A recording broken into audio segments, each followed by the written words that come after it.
कि ये जितने पता हो, इसलिए मैं बार बार कोई आरोप नहीं लगा रहा हूं, न मेरी हैसियत। मैं आज भी मानता हूं कि जो जहां है कुछ कर रहा है, लेकिन वो कुछ जिस स्पीड से कर रहा है उतनी स्पीड से आप खत्म हो रहे हैं।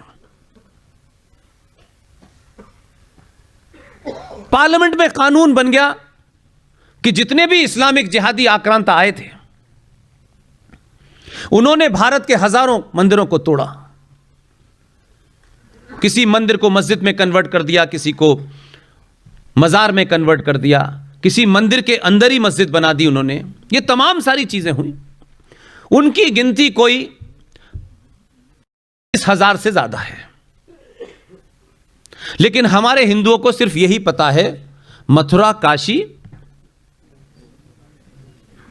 और जन्मभूमि, कृष्ण जन्म, ये भी 3 पता है। और ये 3 मिल जाएंगी तो सब कुछ उद्धार हो जाएगा। एक की लड़ाई 150 साल से लड़ रहे थे। औरंगजेब ने कोर्ट कचहरी में जाकर के आपसे लिया था ना, नियम कानून से लिया था। आपको नियम कानून पे बड़ा यकीन है। नियम कानून से कुछ नहीं मिलता है, डेट मिलती है। जो कमजोर समाज होते हैं वो नियम कानून की बहुत बात करते हैं,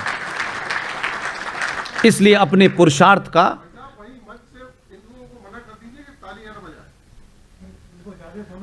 कोई बात नहीं भाई। एक आदमी इतने साल के बाद अपने मन की बात रेडियो पे कह पा रहा है, ये तो ताली ना बजाए, तो ताली तो बजाने दीजिए।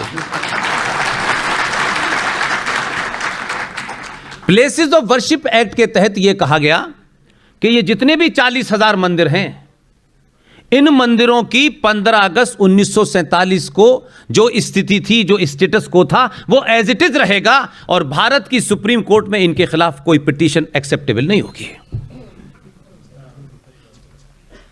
इतने लीगल बैठे हैं, किसी ने चैलेंज किया? जज साहब को नाली की गंदगी पे सुओमोटो ले लेते हैं। जलीकट्टू पे जज साहब बहुत चिंतित हैं, दही हांडी की लंबाई पे बड़े चिंतित हैं, महाकाल पे पानी कितना होगा इस पे चिंतित हैं, लेकिन इस पे चिंतित नहीं है। उस एक्ट के तहत भारत में जितने भी मंदिर हैं उस पे आपका क्लेम नहीं है, क्लेम समाप्त। और इन्हीं लीगल के बीच में से किसी ने आपको रास्ता भी नहीं बताया कि इसके बीच में से रास्ता भी निकल सकता है। एक रास्ता यह है कि दिल्ली की केंद्र सरकार उस कानून को निरस्त कर दे। अब जैसे ही मैं यह कहता हूं, हर आदमी को लगता है अरे कितना आसान रास्ता है, क्यों नहीं करती है? 303 दिए तो हैं। ऐसे लगता है हर आदमी ने 1 वोट नहीं दिया, 303 वोट दिए हैं, इसलिए फौरन करना चाहिए। और वो कर्जे में है हमारे कि इतने वोट लेके भी नहीं कर रहा। हम बिना जाने उसकी पेचीदगियों को जानते नहीं हैं और हमको लगता है अब यार 303 हो गया, अब क्यों नहीं करता, बस संविधान क्यों नहीं बदलता। अपने घर की मेज कुर्सी अपनी मर्जी से तो रख नहीं पाते हैं, उससे कह रहे हैं संविधान बदल दें। वो तो 3 बार परमिशन लेनी होती है श्रीमती की। लेकिन आपके पास रास्ते हैं तो कम से कम समाज के बीच में उन रास्तों को, वो लीगल ही हैं, उसको बता तो दें कम से कम। मैंने सुना है वकीलों के बड़े बड़े संगठन हैं, अलग अलग जमातें हैं, बड़ी चर्चा उसमें राष्ट्रवाद की होती है। उनको किसने रोका है? और अगर हम कुछ नहीं कर सकते, अगर हमारे पास कोई रास्ता है तो उसे सार्वजनिक क्यों नहीं बताते? क्योंकि सार्वजनिक बताने से कुछ मिलता नहीं है, अकेले में ज्ञान देने से राज्यसभा की सीट पक्की हो जाती है। आज भी उस कानून का तोड़ है। प्लेसेस ऑफ वर्शिप एक्ट 1991 का तोड़ है। लेकिन आपने जिस आदमी को चुना है 2014 में, उस आदमी को अपने दिल पे हाथ रख के बताइए, क्या आपने एक महान आदर्शवादी संत को चुना था क्या? एक महान आदमी आत्मा को चुन रहे हैं जो आदर्शों पे चलेगा और आदर्श से भारत राष्ट्र को चलाएगा और राम राज आ जाएगा। नहीं, आपने पहली बार भारतीय राजनीति के जितने भी खिलाड़ी हैं उनमें आपको सबसे बेहतरीन खिलाड़ी को लगा यही है और यही हमारा काम कर सकता है, इसलिए चुना है आपने। इसलिए आप बार बार बीच बीच में उससे आदर्शवाद की चिंता ना करा करें कि वो आदर्शवादी होगा। आदर्शवाद घर के अंदर होता है, सड़क पे नहीं होता है।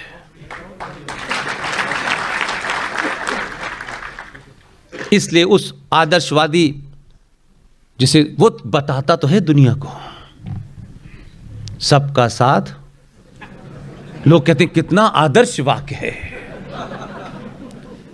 जितनी जोर से बोलता है उसमें एक वर्ग के पैर कपकपाने लगते हैं। अब पता नहीं क्या करने वाला है ये।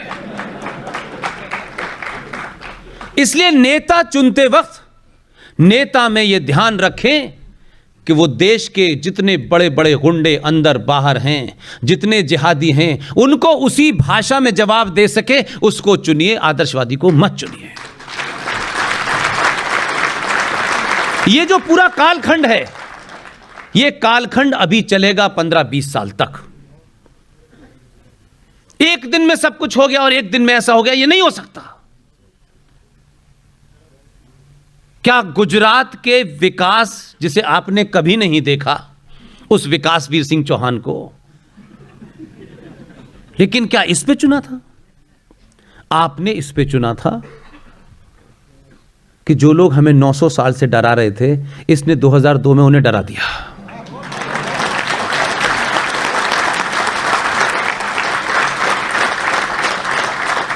अब इसमें कहें नहीं साहब देखिए हम तो महान लोग हैं, तो पिट रहे हैं आप 100-900 साल से महान है, कोई पूछने वाला तक नहीं है आपको। आपकी अंतर्राष्ट्रीय स्थिति क्या थी? आप अपने देश में कैसे माने जाते थे, अपने पड़ोसियों से के बीच में कैसे रहते थे? लेकिन ये जो झूठा आदर्शवाद है हमारे अंदर, हमें अच्छा दिखना है, हमें सबको खुश करके रखना है। अगर हमारे तिलक से, हमारी चुटिया से, हमारी धोती से किसी को बुरा लगता है, वो भी पहनना छोड़ दिया। वो तो अच्छा है कि उन्होंने बुरा मानना छोड़ दिया, नहीं हम नंगे ही घूम रहे होते। इसलिए एक बात को थोड़ी देर के लिए समझें, जो मैं अभी कल परसों वहां भी था, मैं आपके प्रयागराज में, मैंने वहां भी ये बात उठाई। प्लेसेस ऑफ वर्शिप एक्ट में एक क्लॉज है और भारत का संविधान उसकी इजाजत देता है। इसलिए यहां अगर कोई वकालत के प्रोफेशन से कोई साहब हों और समझदार हों, दोनों चीजें अलग अलग हैं सर।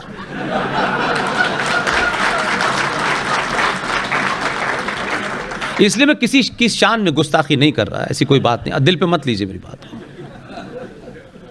लेकिन पद से समझदारी और अक्लमंदी का कोई लेना देना नहीं है, कोई मतलब नहीं है। लेकिन हमारा समाज यह समझता है कि जो बड़े पद पे उसे बड़ा ज्ञान है, उसे कतई कोई ज्ञान नहीं है। इसलिए मेरा कहना है कि भारत के संविधान में एक धारा है 254 धारा का क्लॉज 2। यह धारा आपको एक रास्ता देती है प्लेसेस ऑफ वर्शिप एक्ट में कि अगर दिल्ली की केंद्र सरकार अंतर्राष्ट्रीय जो हालात हैं, दुनिया भर में जो हमारे दुश्मन हैं, यह शायद मौका ना हो कि संसद में एक ही दिन में उसको वो हटा दे। वो लीगल अधिकार है, वो हटा सकते हैं, उसमें कोई दिक्कत नहीं है। लेकिन मैं उनकी दिक्कतें इसलिए जानता हूं कि मैंने अंतर्राष्ट्रीय मीडिया में काम किया है। बाहर की दुनिया आपके बारे में क्या सोचती है, यह दैनिक जागरण और अमर उजाला नहीं बता पाते हैं। वो इलेक्शन के दौर में पैकेज बेचते हैं। एक ही कॉन्स्टिट्यूंसी में एक पेज पे एक आदमी जीत रहा होता है और उसी कॉन्स्टिट्यूंसी का दूसरा आदमी 8 पेज नंबर 8 पे जीत रहा होता है।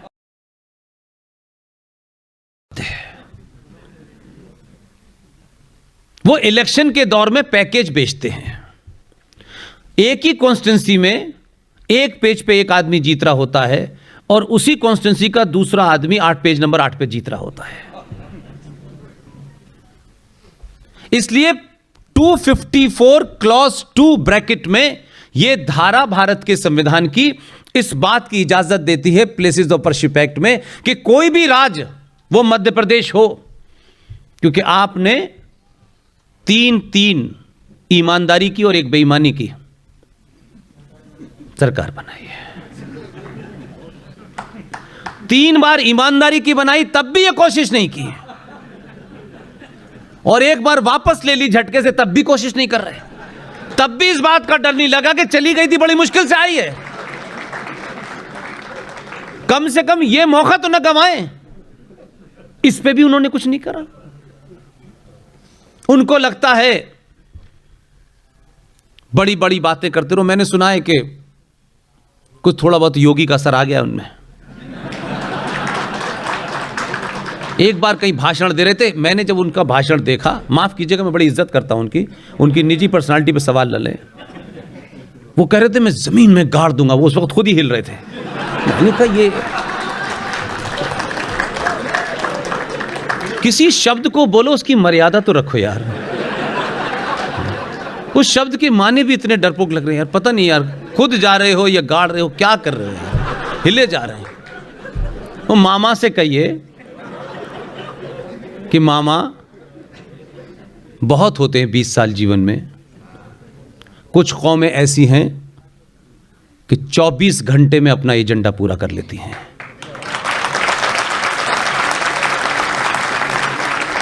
इसलिए कि ये हमारा है, कुछ कुछ जैसा लगता है हम जैसा ही, इस वजह से छूट नहीं होगी। राष्ट्रों के जीवन में 20 साल बहुत बड़ा समय होता है, बहुत बड़ा समय होता है। सबको जाना है, लेकिन जाने के बाद मामा जी से कहिएगा, स्कूलों की किताबों में तो पढ़ाया जाएगा कि एक आदमी 4 बार मुख्यमंत्री हुआ, यह तो पढ़ाया जाएगा, लेकिन राष्ट्र आपको याद नहीं रखेगा। आप किताब तक सीमित रहना चाहते हैं या करोड़ों लोगों को लाखों लाखों साल तक जिंदा रहना चाहते हैं, यह तय करिए। धार की बहुत बात होती है, धार नहीं सॉल्व करूंगा। धार में जो है, छोटे भाई का पजामा बड़े भाई का कुर्ते वाले के साथ खड़ा होकर के नमाज पढ़वाऊंगा। ये जो बीमारी है ना हमें, कि हमें हर एक आदमी का भरोसा जीतना है। कभी आपने यह कोशिश की कि हमारा कोई भरोसा जीतेगा कि नहीं जीतेगा? हम इतने दीनहीन क्यों हैं कि हमारा कोई भरोसा जीतना ही नहीं चाहता है। चलो आलू के भाव बिक रहे हैं, अपने अंदर वो पुरुषार्थ पैदा कीजिए, अपनी सामूहिक शक्ति को जानिए, अपने एजेंडों को बदलिए, अपने सरोकारों को समझिए, अपने महापुरुषों को याद कीजिए। जिस दिन भी भारत का 90 करोड़ सनातनी समाज अपनी सामूहिक शक्ति को समझ गया, मैं मानता हूं, मैंने बहुत चीजें पास से देखी हैं, जिस दिन भी आपने उसका डिमॉन्स्ट्रेशन किया, और आपसे मैं ये नहीं कहता कि रोज सड़कें आप रोक लें, कम से कम 5 साल में एक दिन आप ब्राह्मण हैं, ठाकुर हैं, बनिया हैं, जो भी कुछ हैं, अपने घर के चौखट के अंदर तक हैं। जब 5 साल में बाहर निकलें तो एक दिन सिर्फ सनातनी होकर बटन दबाएं।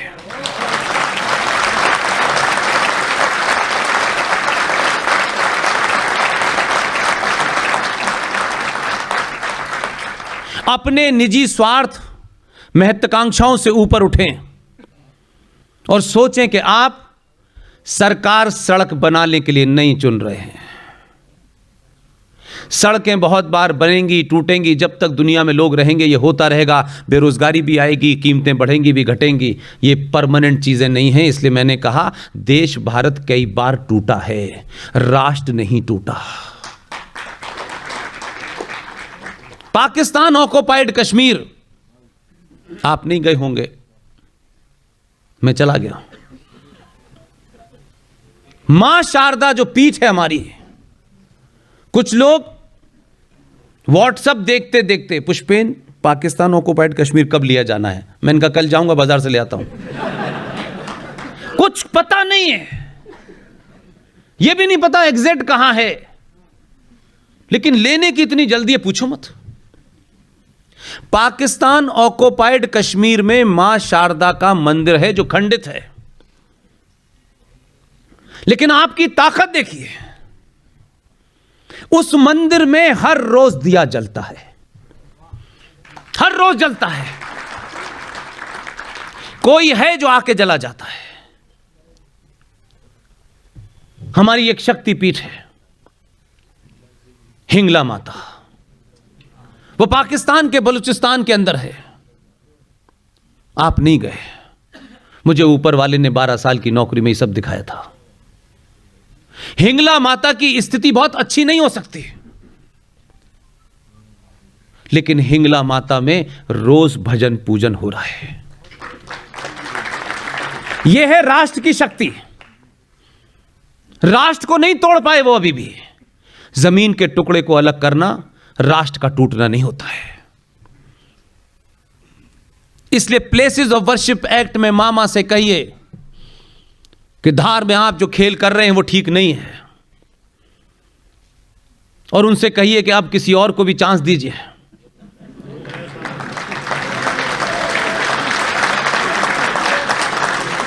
और साथ साथ उनसे यह भी कहिए कि यह भी चांस देने का तरीका आपका बड़ा गड़बड़ है, कि चांस देंगे तो कांग्रेस वाले को देंगे, अपने को नहीं देंगे। वो जाएगा तो इन्हें देगा, ये जाएगा तो उन्हें देगा। नहीं भाई साहब, ये नहीं हो सकता। अब भारत का समाज सनातनी इतना मूर्ख नहीं है कि आप दिन के उजाले में उन्हें मूर्ख बनाएं। आप उनसे कहिए सरकार कितने दिन रहेगी नहीं रहेगी मैं नहीं जानता, इसकी कभी कोई गारंटी नहीं ले सकता। प्लेसेस ऑफ वर्शिप एक्ट 1991 को धारा 254 ब्रैकेट में 2 के तहत अपनी विधानसभा में सर्वसम्मति से एक प्रस्ताव पारित करें, क्योंकि यह धारा उसकी छूट देती है। इस प्रस्ताव को अपनी विधानसभा में पारित कर दें। पारित करने के बाद दिल्ली भेज दें। दिल्ली में 2 लोग हैं, एक प्रधानमंत्री निवास में है और एक राष्ट्रपति निवास में है। दोनों एक साथ कानपुर में साइकिल पे संघ की शाखा अटेंड करने जाते थे। राष्ट्रपति जी जैसे ही उस पे साइन करेंगे, पूरा मध्य प्रदेश के किसी भी कोने पे प्लेसेस ऑफ वर्शिप एक्ट लागू नहीं होगा। 40,000 मंदिरों में से जितने मध्य प्रदेश की धरती पे होंगे, उस पे आप मंदिर को दोबारा से कब्जा करने के लिए स्वतः होंगे। और हर बार 6 दिसंबर आएगा, हर एक मंदिर को 6 दिसंबर जैसी घटना करेंगे तो भी आप बहुत बड़ा काम कर देंगे।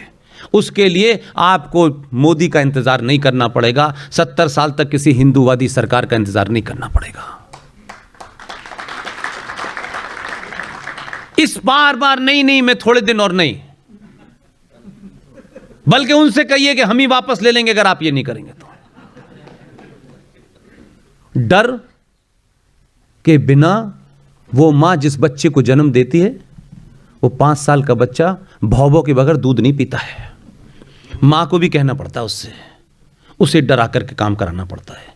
अच्छे काम के लिए डराना अच्छी बात है, इसलिए डर ये अच्छा है, लगना चाहिए। इसलिए चौथी बार में उनको पता है कि थोड़े पैर हिल गए हैं, ज्यादा हिलाइए और कहिए ये कर दीजिए। आप कब तक रहेंगे हमें तो पता नहीं, लेकिन जाने से पहले ऐसा करके जाइए कि दुनिया आपको याद रखे।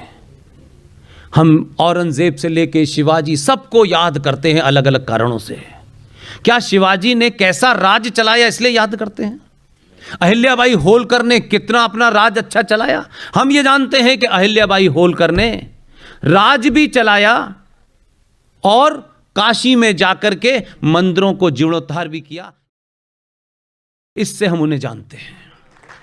इसलिए महारानी अहिल्याबाई हमारे लिए आदर्श है। शिवाजी ने भी वहां के घाट बनवाए। 900 साल के बाद आपके जरा सा बदले हैं। अभी तो आपने बदलने की शुरुआत भी नहीं की है, सिर्फ यहां हल्का हल्का कुछ लगा है कि कुछ गड़बड़ थी, थोड़ा ठीक हुआ है। इतने से दुनिया परेशान है। इसलिए दुनिया को लगता है कि भारत अपनी खोई हुई शक्ति को अगर प्राप्त कर लेगा तो जो कुछ यहां से चोटे उठा के ले गए थे वो अब आपसे कह रहे हैं ऑर्गेनिक फूड खाइए। वो आपको ज्ञान दे रहे हैं, वो क्लाइमेट चेंज की बात आपको बता रहे हैं। हजारों करोड़ों साल पहले भारत के ऋषि मुनियों ने बता दिया था कि वनस्पति की रक्षा कैसे होती है, और वो ये जानते थे। जब नासा 1958 में आया तब से शायद हमारे यहां की जनरेशन को पता लगा कि सोलर एक्लिप्स क्या होता है और मून एक्लिप्स क्या होता है। हमारे ऋषि मुनियों को हजारों हजारों साल पहले पता था कि धरती की वनस्पति में एकमात्र एक पेड़ ऐसा है जो 24 घंटे ऑक्सीजन देता है, जिसे हम पीपल कहते हैं।